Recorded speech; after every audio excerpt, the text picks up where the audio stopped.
Satu waktu saya ada seminar di New York, lalu datang anak Papua yang sedang berupaya untuk meloloskan proposal diplomasi ke dalam sidang PBB berbasis pada fasilitas sosial media yang dia peroleh langsung datanya dari hutan-hutan di Papua. Sementara diplomat kita di sidang PBB itu hanya memakai informasi yang sudah diedit untuk kepentingan menjaga stabilitas. Jadi dari situ kita lihat bahwa narasi Papua itu tiba di forum-forum internasional dalam bentuk yang real time, data, analisis, issues. Sementara diplomat kita harus berjenjang laporan dari Papua di edit dulu di desk tentang Asia Pasifik misalnya, baru wakil menteri kasih disposisi panjang. Jadi dari sudut itu kita lihat bahwa pertandingan naratif kalah karena red tape birokrasi. Satu hal yang langsung kita tahu. Jadi sebetulnya kalau kita bicara tentang Papua dan potensi penyelesaian itu, pertama-tama ada kejujuran untuk menyebutkan informasinya apa tuh, datanya apa. Kadang-kala data Papua itu tiba di Jakarta dia udah post factum, gak ada lagi urgensinya di situ kan. Tetapi Jakarta selalu melihat bahwa Papua ini sebagai biang masalah. Sementara bagi Papua, ya kami biang masalah, tapi masalah utamanya ada di meja-meja para menteri di Jakarta. Hal yang bisa kita duga secara samar-samar tuh. Nah, saya balik pada apa sebetulnya jalan pikiran Jakarta terhadap Papua. Nggak ada jalan pikirannya. Saya ditemani oleh staf khusus presiden. Saya pengkritik presiden, bukan pengkritik staf khususnya. Jadi sekali lagi, kalau kita bahas soal ini secara detail, kita mesti menghidupkan ingatan sejarah tentang keadaan antropologi negeri ini. Kira-kira di awal kemerdekaan saya baca satu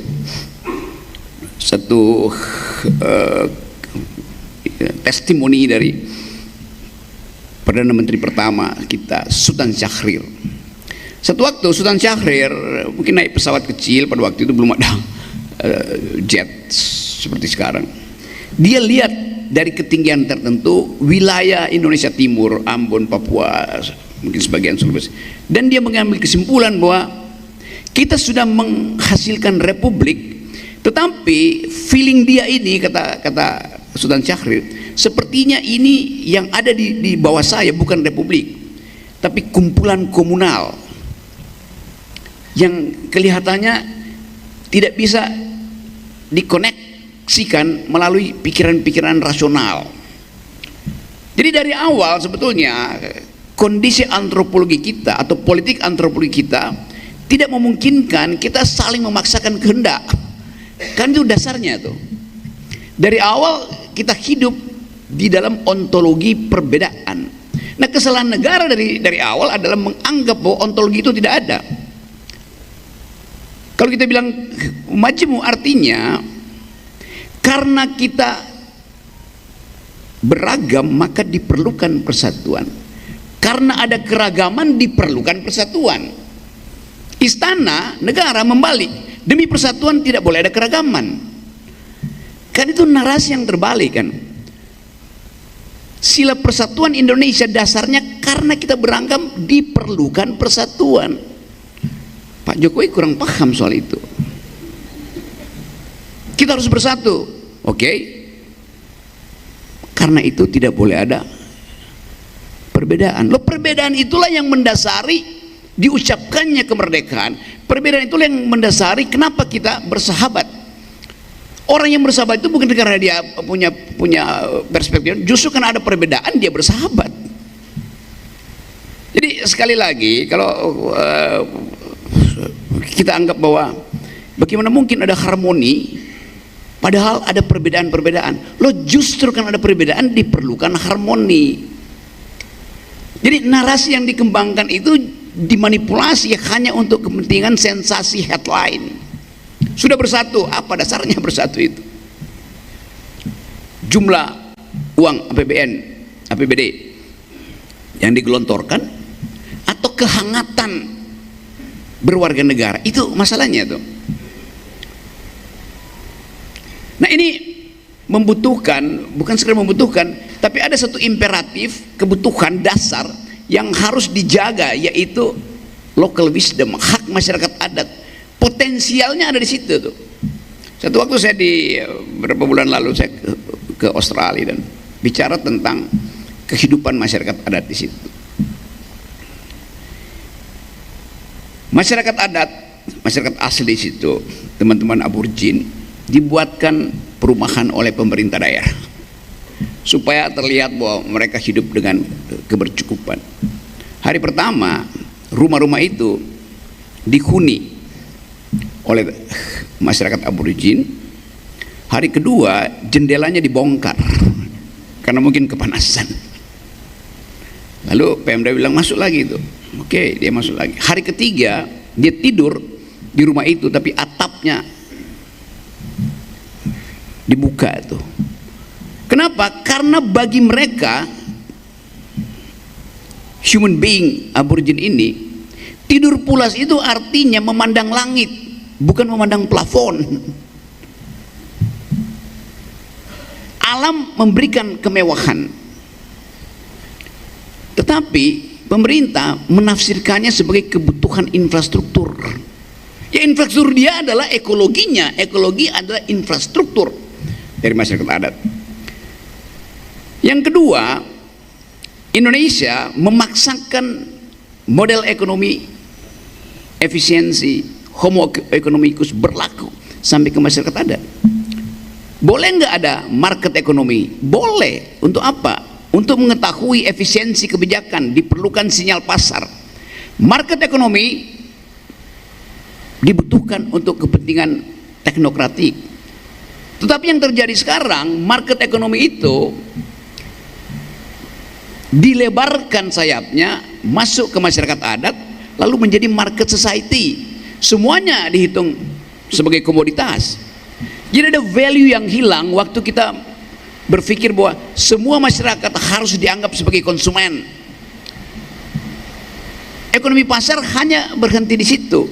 Homo economicus, bukan homo ecologicus.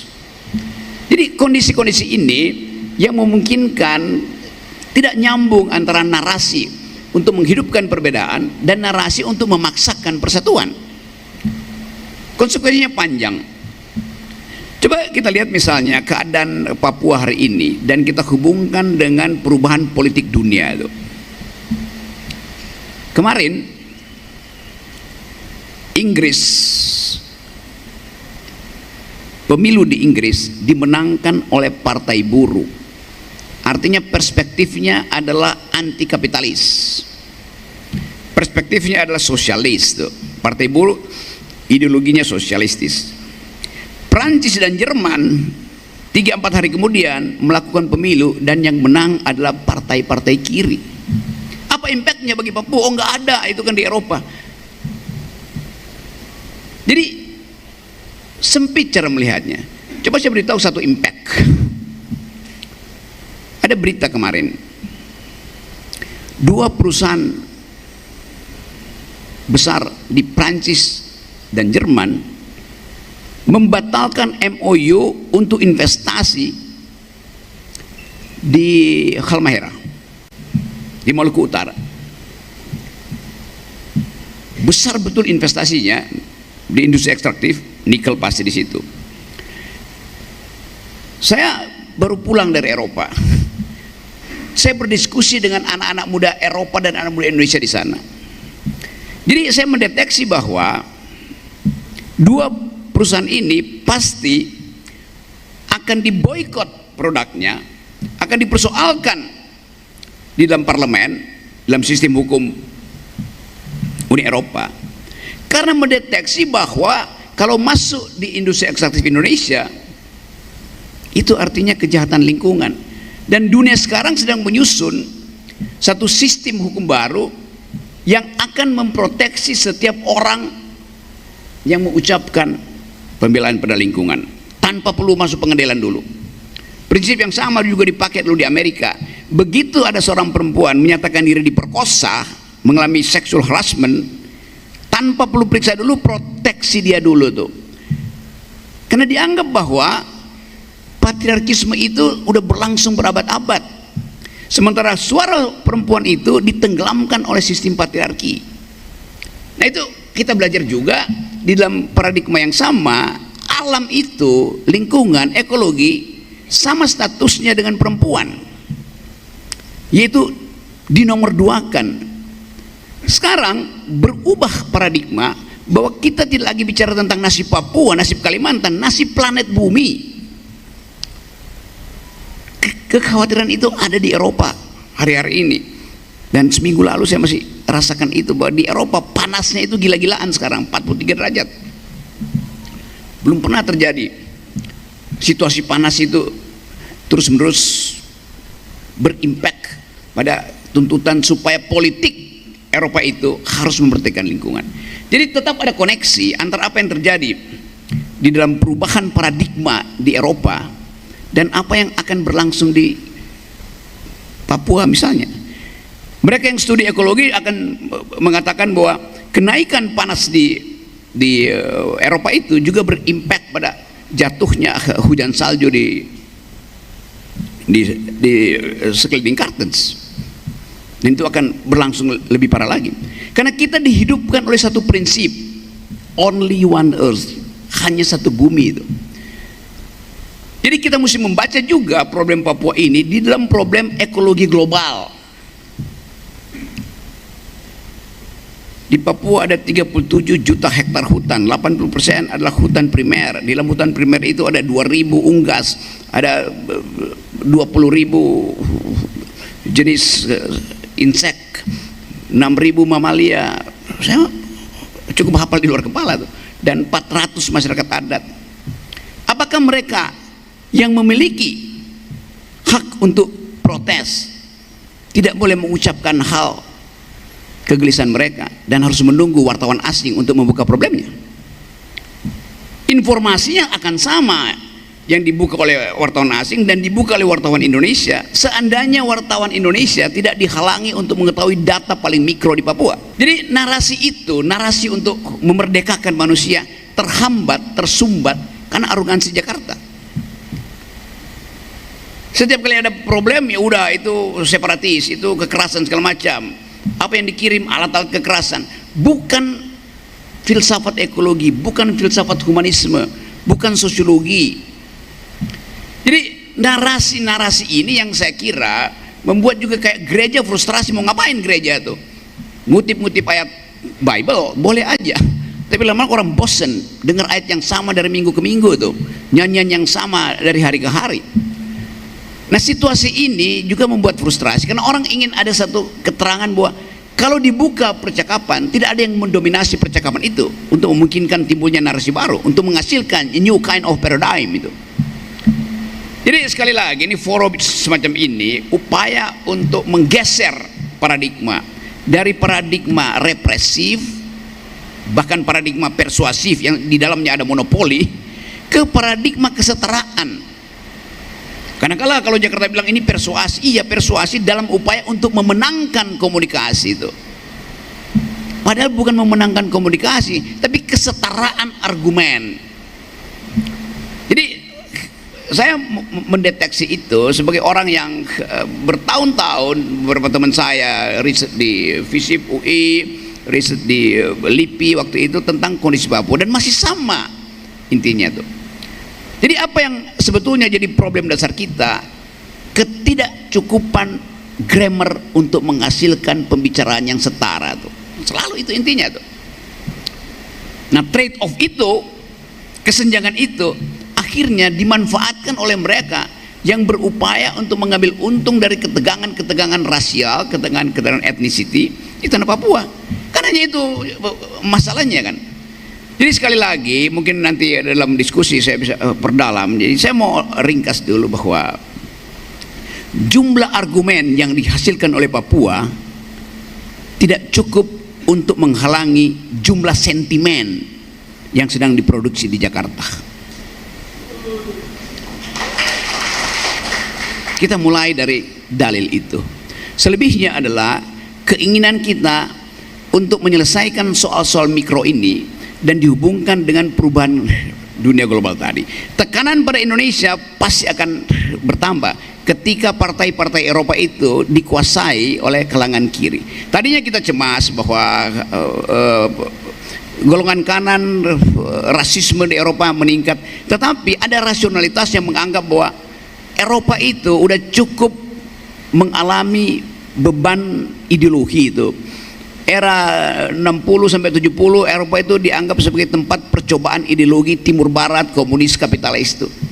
Tetapi anak-anak muda yang tumbuh sebagai milenial, mereka tidak peduli lagi dengan itu. Mereka hanya peduli kita mau menyelamatkan ideologi yang disebut ekologi itu. Kalau misalnya saya bercakap-cakap dengan mereka tuh, mereka tahu bahwa bagus Indonesia menjalankan hilirisasi, energinya memang bersih pada akhirnya karena smelter segala macam. Hilirnya bagus, tapi problemnya bukan di hilir tapi di hulu. Kalau cuma ada 4 pemain besar di industri nikel, industri batu bara, itu artinya tidak ada kompetisi yang setara. Jadi bersih di hulu outputnya, tapi proses penguasaan sumber daya itu secara politis tidak dihasilkan secara demokratis. Jadi kotor secara politik di hulu, bersih di hilir. Kan itu masalahnya tuh. Nah, bagi anak-anak muda di Eropa menganggap bahwa misalnya mereka doyan ngopi itu. Lalu saya bilang ada kopi gayo enak di Aceh itu. Mereka tanya, iya kami tahu juga kopi gayo. Tetapi sekarang problemnya kopi gayo yang sedang dikonsumsi hari itu datang dari bukit nomor berapa di pegunungan Aceh, datang dari koordinat berapa, sebutin koordinatnya, mereka Google, oh iya ini kopi enak, tetapi 2 bulan lalu itu masih hutan, kenapa sekarang jadi kebun kopi? Artinya ada penggundulan. Dengan mudah orang tahu itu. Jadi kalau kita bilang Indonesia tutupan hijaunya bertambah, memang tutupan hijau Indonesia bertambah dilihat dari atas tuh, tapi hijau apa? Hijau monokultur, bertambah hijau karena sawah, itu bukan diversitas. Bertambah hijau karena sawit juga bukan diversitas, apalagi bertambah hijau karena lapangan golf makin banyak. Sama-sama hijau, tetapi kualitas hijaunya itu bukan kualitas yang menghargai perbedaan. Diversity dari hutan itu bukan monokultur. Nah, soal-soal ini yang mungkin kurang kita bicarakan atau kurang dibicarakan di Jakarta, tapi saya anggap bahwa perubahan politik di Eropa akan menyebabkan tekanan lain soal lingkungan di Papua itu. Nah, kondisi naratif kita juga mesti comply dengan perubahan-perubahan ideologi dunia, yaitu sekarang orang cuma bicara, orang sekarang nggak bicara do you speak English, do you speak French, do you speak Dutch, do you speak Japanese. Orang bertanya, do you speak environmental ethics? Do you speak feminism? Do you speak human rights?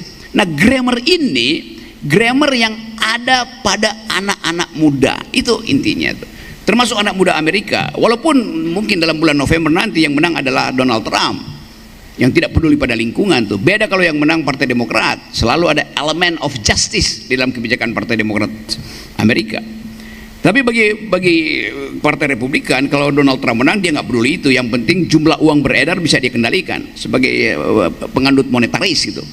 Jadi sekali lagi saya mau tempatkan itu dalam konteks yang lebih luas. Tentu saya tahu bahwa kita mungkin akan disiksa oleh wacana-wacana internasional dan menganggap bahwa internasional itu mengintervensi kita. Tidak.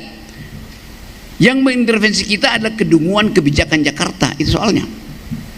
Yang tidak mau lihat bahwa problem Papua ada bagian integral dari problem planet. Problem Kalimantan ada bagian yang harus secara spesifik kita katakan akan disorot oleh dunia internasional. Nah, itu saya kira soalnya, dan saya senang karena forum ini dituntun dengan pikiran akademis, karena istilah-istilah paradoks, dialog, transformasi konflik, mediasi naratif itu istilah-istilah akademis.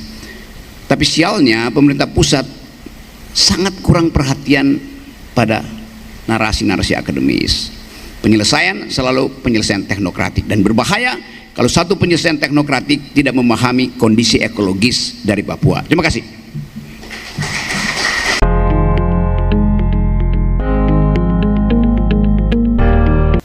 Wacana merdeka itu ada terus diwariskan dari awal, karena ada bukan sekedar mitologi, tapi pengertian bahwa nanti akan ada cargo cult yang masih dipahami di sini, akan ada orang yang menyelamatkan bangsa ini. Jadi memori itu ada di dalam benak masyarakat Papua. Kenapa memori itu mesti dihapus? Itu memori yang melekat karena semua orang menginginkan ada identitas primer pada dia. Sekarang kalau saya bertanya, identitas primermu sila kedua atau sila ketiga? Kemanusiaan yang adil dan beradab atau persatuan Indonesia? Tapi nanti kalau Jakarta bilang, ya itu kan silanya mesti 5 tuh. Oh ya, ada 5 sila memang. Tapi kalau orang harus memilih mana yang mau diutamakan, sila kedua apa sila ketiga? Kalau pemerintah pusat bilang sila ketiga, loh bukankah sila ketiga itu sebelumnya ada sila kedua? Kemanusiaan yang adil dan beradab. Dan problem Papua adalah soal kemanusiaan yang adil dan beradab. Jadi kalau masalah value tadi, ethics of humanity, diabaikan, orang ingin merdeka. Pemenuhan keadilan sosial, pemenuhan kemanusiaan yang adil dan beradab mendahului kebutuhan untuk persatuan. Karena persatuan itu abstrak, sementara kemanusiaan yang adil dan beradab konkret dihadapi setiap hari itu. Saya terangkan itu sebagai wacana berpikir tuh. Jadi sekali lagi, hal yang ada di dalam sistem berpikir, di dalam antropologi of knowledge dari teman-teman di Papua, saya kenal dari awal tuh. Saya berteman dengan Muridan, saya ikut dalam beberapa des Papua tuh. Jadi saya tahu jejak pikiran itu. Saya membaca disertasi dari ibu siapa yang menulis tentang dual nationalism itu. Orang Papua mengembangkan dua nasionalisme. Di nasionalisme terhadap Jawa itu juga nasionalisme yang kadang-kala disembunyikan. Jadi soal-soal kultur tadi, soal-soal evolusi kebudayaan, soal-soal antropologi yang basisnya adalah pendekatan value diabaikan, itu aja soalnya. Padahal kita belajar di macam-macam tempat. Nah kalau ditanya bagaimana solusinya, ya tentu kalau kita anggap ada ketegangan potensial antara Papua dan Jawa atau Jakarta misalnya, bagaimana penyelesaiannya? Sama waktu penyelesaian soal Afrika Selatan, sama waktu penyelesaian soal konflik di Amerika Latin, dibutuhkan pihak ketiga supaya tidak ada yang merasa bahwa dia diuntungkan, dia nggak diuntungkan. Kan selalu ada pihak ketiga, tapi pihak ketiga mesti paham apa yang diinginkan oleh kedua belah pihak. Jakarta menginginkan persatuan Indonesia, Papua menginginkan kemanusiaan yang adil dan beradab. Perang narasi itu mesti dihasilkan oleh pihak ketiga, sama seperti Desmond Tutu menyelesaikan problem rasialisme di Afrika. Karena orang percaya bahwa tidak akan ada yang menjadi pengkhianat di situ.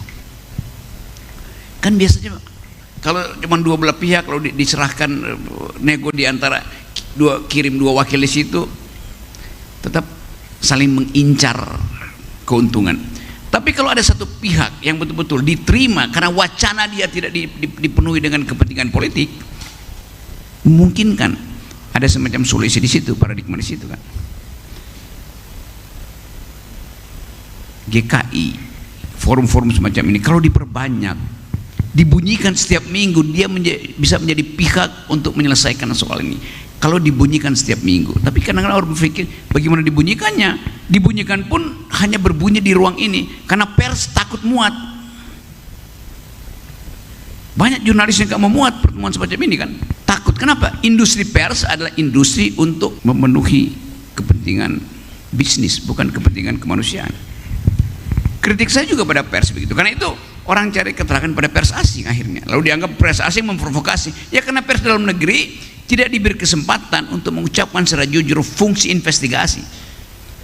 Sekarang undang-undang pers dibuat untuk menghalangi pers melakukan investigasi. Jadi tetap di situ terlihat ketika viral baru terbuka semuanya. Jadi ada kebutuhan sebetulnya pers itu membantu public opinion itu supaya terbuka kembali bahwa kita menghadapi problem yang sama. Buat saya saya lebih menghargai kemanusiaan yang adil dan beradab daripada ide persatuan. Karena secara moral ya persatuan, tetapi menghilangkan aspek keadilan dan peradaban itu kan gak ada gunanya kan. Jadi poin itu yang saya mau ucapkan sebagai pertanggungjawaban konseptual saya untuk mengatakan bahwa bisa merdeka dan boleh merdeka dari perspektif teman-teman di situ. Nanti Rocky Gerung ditangkap polisi, ya saya terangkan nanti bahwa saya bicara ini di kalangan akademis itu soal-soal semacam itu. Kalau tadi dimulai, apakah Papua bisa merdeka? Kalau saya tanya misalnya, kalau Anda saya tanya, apakah Papua boleh merdeka? Boleh, tapi tidak bisa. Apakah Papua bisa merdeka? Bisa, tapi tidak boleh. Jadi dialektika itu yang menyebabkan Papua diberi otonomi khusus tanpa kejelasan. Karena soal tadi memang nggak jelas. Bisa merdeka tapi tidak boleh, oleh karena itu dikasih otonomi khusus. Boleh merdeka tapi tidak bisa karena akan di bail out lewat otonomi khusus kan itu soalnya. Jadi ini sogokan untuk tidak menjawab dua hal itu, bisa dan boleh. Pada akhirnya itu yang harus kita ingat. Tetapi kita tahu bahwa ada prinsip self determination yang diakui oleh PBB itu. Bikin aja kan. Jadi saya terangkan tadi bahwa kalau dikendalikan di kepala, pertanyaan bisa merdeka mbak, kalau saya bilang tidak bisa, orang bertanya kenapa nggak bisa? Ya kan Anda bagian dari Indonesia. Oh iya, saya tahu bagian Indonesia, tapi Indonesia tidak menganggap saya setara dengan rakyat dia yang lain. Maka ada alasan berikutnya, dalilkan sesuatu supaya jelas bahwa kenapa ingin berpisah. Alasannya ABCD. Alasan pertama tentu adalah soal harga diri. Alasan kedua adalah soal disparitas. Alasan ketiga soal ditelantarkannya sumber daya ekonomi. Kalau tiga alasan itu diucapkan ke publik internasional dan publik internasional kasih angin soal itu, kasih angin artinya menganggap masuk akal, maka fasilitasnya tersedia, self determination. Tetapi itu artinya bertarung di dalam narasi itu. Sekarang ada problem. Narasi itu diucapkan tidak di backup oleh kekuatan bersenjata, nggak bisa terjadi itu di dalam keadaan sekarang. Tetapi sebetulnya sama seperti dalil yang dibuat oleh Palestina pada Israel tuh, sama aja kan. Tapi Israel bilang iya, tapi kalau Anda minta lebih nggak kita kasih itu. Kenapa? Karena ideologi Israel adalah land for peace. Karena itu Menteri Pertanahan lebih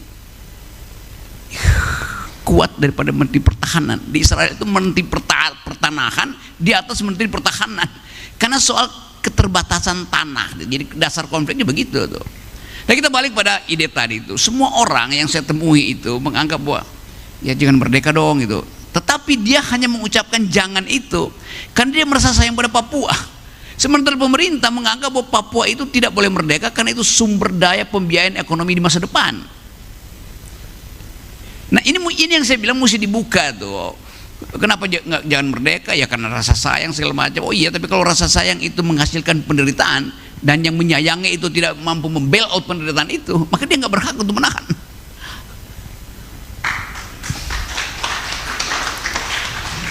Sekali lagi saya terangkan ini dalam forum akademis yang sifatnya naratif ya, bukan yang kalau hal yang lebih dari itu kita rapat aja, bikin rapat. Jadi sekali lagi posisi-posisi semacam ini mesti dibuka sebagai problem, jangan ditahan untuk bertanya kan. Dan saya juga nggak tahan untuk menjawab, karena ini pertanyaan kemanusiaan yang adil dan beradab tuh. Buat saya saya lebih menghargai kemanusiaan yang adil dan beradab daripada ide persatuan. Karena secara moral ya persatuan, tetapi menghilangkan aspek keadilan dan peradaban itu kan gak ada gunanya kan. Jadi poin itu yang saya mau ucapkan sebagai pertanggungjawaban konseptual saya untuk mengatakan bahwa bisa merdeka dan boleh merdeka dari perspektif teman-teman di situ. Nanti Rocky Gerung ditangkap polisi, ya saya terangkan nanti bahwa saya bicara ini di kalangan akademis itu, soal-soal semacam itu. Saya hanya berupaya untuk wake up call, gedor pikiran, karena saya percaya bahwa kecerdasan itu diberi sama rata oleh Tuhan tuh, dan tinggal kita isi itu. Bagaimana cara memperlihatkan bahwa yang diberikan oleh Tuhan itu kita manfaatkan untuk berpikir tentang kemanusiaan adil dan beradab. Kita diberi otak sama 100%, tapi yang kita pakai dalam riset, yang kita pakai sampai kita mati cuma 14%. Jadi mereka yang nggak pakai otak pasti masuk neraka.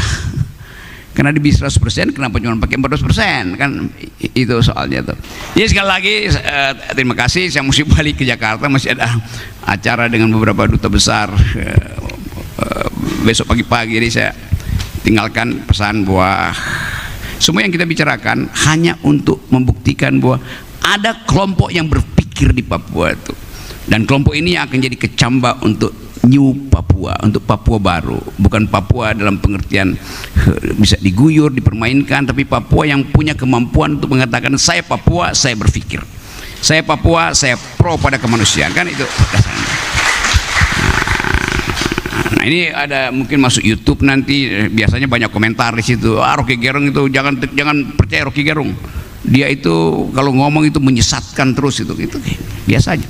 Tapi saya yakinkan bahwa hari ini Anda akan tersesat di jalan yang benar. Terima kasih.